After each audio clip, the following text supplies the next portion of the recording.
The Bible Treasury. A monthly magazine of papers on scriptural subjects.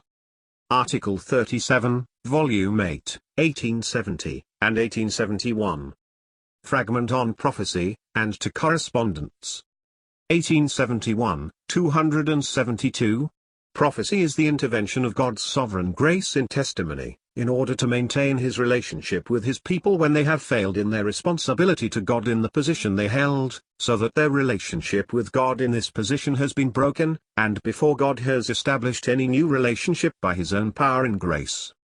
The subjects of prophecy are, consequently, the following: the dealings of God in government upon the earth, in the midst of Israel, the moral details of the conduct of the people which led to their ruin, God's intervention, at the end, in grace, by the Messiah, to establish his people in assured blessing, by God's own power.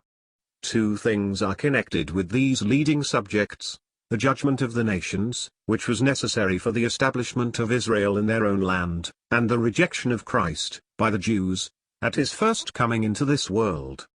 Finally, Israel had been the center and keystone of the system that was established after the judgment upon Noah's descendants for their pride at Babel. In this system the throne and temple of God at Jerusalem were, the one, the seat of divine authority over all nations, and the other, the place where they should go up to worship him who dwelt between the cherubim. Israel having failed in that obedience which was the condition of their blessing and the bond of the whole order recognized by God in the earth, another system of human supremacy is set up in the person of Nebuchadnezzar.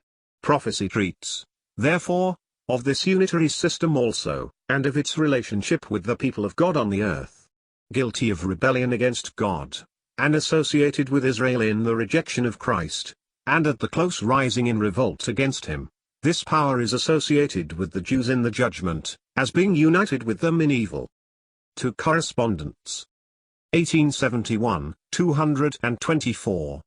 The numbering in the verses of the Psalms is correct in the New Version, not in the Authorized Bible. If the reckoning were kept up as in it, the tendency would be to perpetuate the common error that the titles, where they exist, are not an integral part of the Psalms.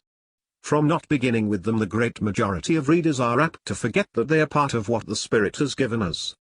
Hence in reading the book even publicly they are commonly passed over, as if they were only human, like the headings of the chapters in the English Bible.